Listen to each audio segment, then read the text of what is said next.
马耳他，一个位于地中海中心的微型岛国，素有“地中海心脏”、“欧洲后花园”的美名。由于地理位置极为重要，曾被英国前首相丘吉尔誉为“永不沉没的航母”。公元前10至前8世纪，腓尼基人到此定居，后来又被希腊人、迦太基人、古罗马帝国、拜占庭帝国、阿拉伯帝国、诺曼人相继占领。在近代，又是被意大利、法国、英国轮番统治。总之，这里历史极为多样及复杂。这次的旅行让我深刻地感受到了，不管是语言、文化、饮食、建筑，这个大湾小国都传承着各种文化的精髓。好了，今天跟着我的镜头去看一看100人民币在这里的首都瓦莱塔能买到些什么。大家好，来马耳他避暑了。虽然今天有一点风大，有一点点冷，但是气温还是保持在10度以上的，相较于爱尔兰来说，已经是非常非常感人了。好，今天呢，我到这个地方呢是属于欧盟在欧洲版图里面最南的首都，而且也是一个最小的首都。我们暂且不论什么那些微型的国家，像圣马力诺啊、摩纳哥啊那些很小很小的国家，这个地方是欧盟最小的国家了。啊，阳光终于出来了，近点阳光的地方。好，我们进入主题，这一期的100元挑战。100元挑战，近期欧元跌得比较凶哦，所以说我刚刚早上看了一下，100欧元100人民币差不多是那个14欧元。然后我这边呢，现在拿好14欧元，出发。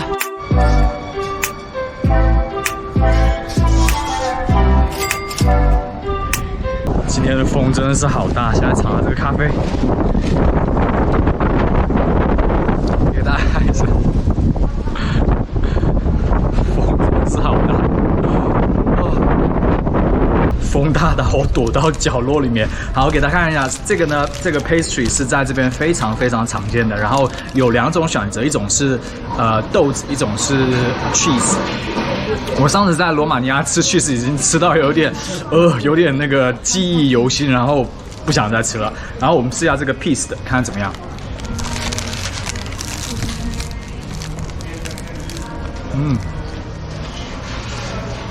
还是热的。我吃出了土耳其的味道，非常好吃。这个是随处街头可以买的。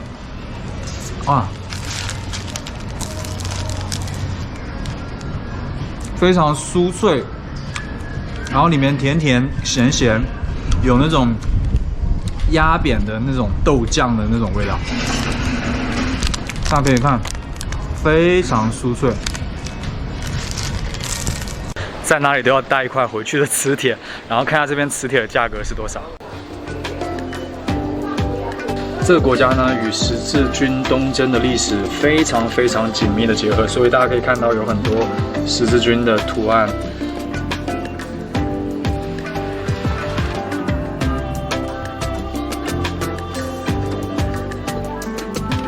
买了一块带有这个 Saint Julian's 的磁铁，这个地方呢，正好是我住的地方的那一块的名字，也是其实是我酒店的名字，叫 Saint Julian's。然后那一块呢，等于是统治者，当时的统治者就是这个人叫 Saint Julian's。下一个地点再见。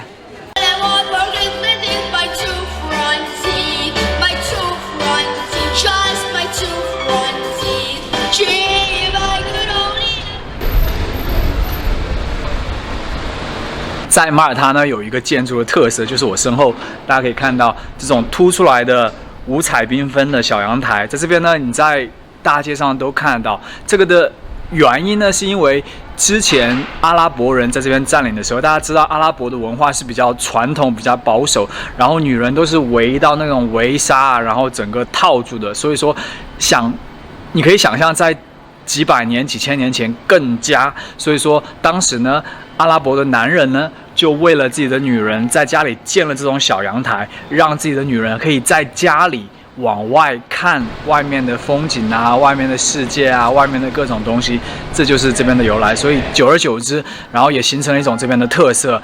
后来建筑啊之类的都保留了这个特色。我现在深刻体会到，高中地理里面学到的地中海气候，冬季温暖多雨，夏季炎热干燥。这个温暖多雨真的是特别多雨。然后现在在下雨，我这边看到有一间很可爱的小酒馆，进去试下，看看里面有什么当地的饮料啊、啤酒啊之类的。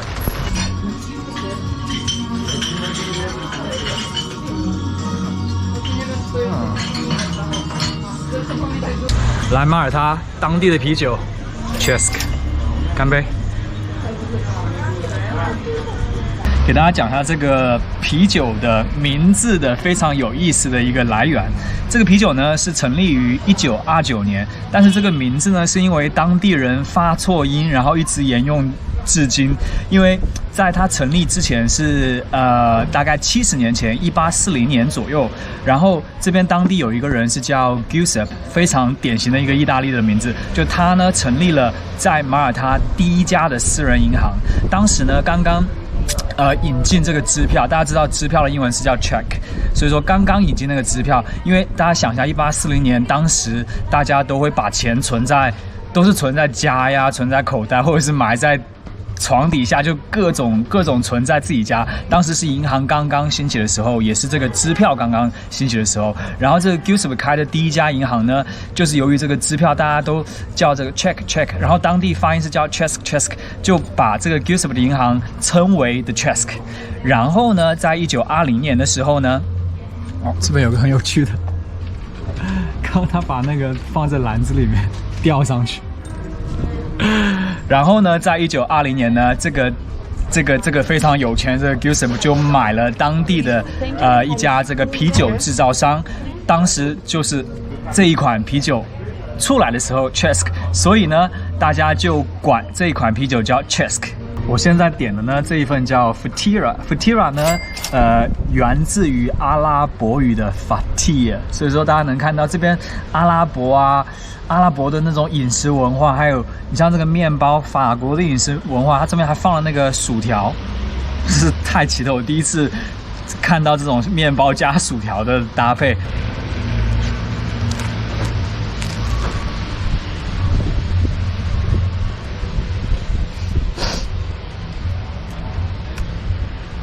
今天实测有点冷，没办法，大家可以看啊，这边很好吃，比我想象好吃。它里面有鸡蛋，然后有生菜，有西红柿，有那种蛋黄酱，非常好吃。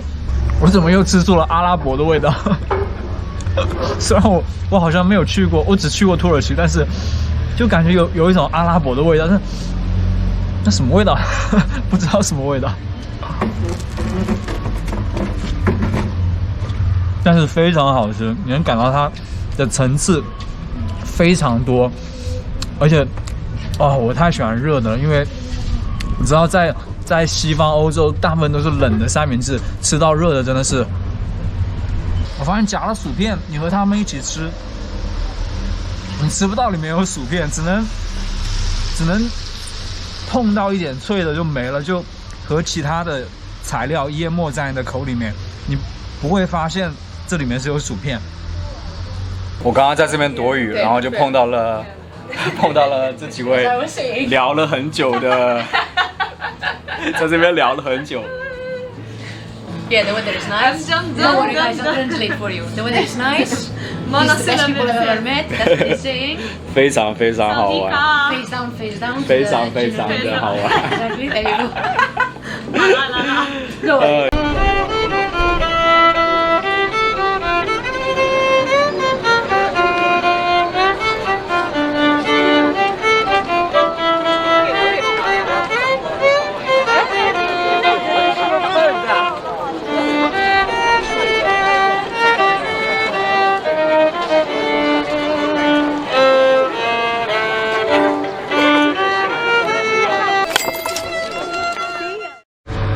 我来拿下这边比较有名的，是这个叫 Henny， 马耳他的非常有名的饮料。Yeah, that's true. Thank you. 大家能听到这个音乐吗？噔噔噔噔噔噔噔噔，这个音乐太好玩了。今天下了一天的雨，进酒店去尝一下。今天来尝一下。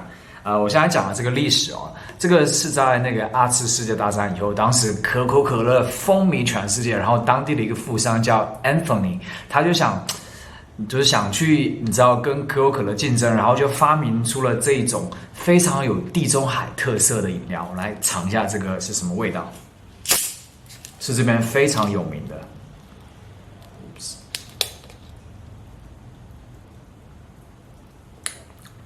橘子口味，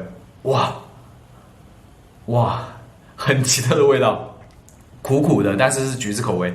橘子口味的那一部分是甜的，但是有苦味。哇，非常好喝！我跟大家讲，那个苦味是属于你把饮料全部喝完以后，余留在舌头上的那种很轻微的苦味，苦到真的是恰到好处的苦味。怎么苦的那么细微，又能让你感受得到？然后又有那种汽水的味道，可以让你打嗝。这个呢，就是在发明以后就风靡马耳他，然后就一举击败了可口可乐，成为马耳他最欢迎的饮料。Kenny， 大家来这边一定要尝，真的非常非常好喝。好了，这一集的马耳他100元挑战到这边，然后我们现在来回顾一下100元在马耳他买了些什么。2.5欧一杯咖啡和一个豆子馅甜点，绝配。哪里都要买一个的1.5欧的纪念吸铁石，一瓶当地酿制的啤酒和一个杂烩大面包6.2欧，分量多到当天不用吃晚餐。给街头小提琴艺人的小费1欧，1.2欧的瓶装水和你一定要尝的味道独特的当地饮料1.6欧。最后，我想由衷感谢各位新老朋友的支持和点赞。2022年还有很多精彩的旅行故事在路上，下次的旅途见。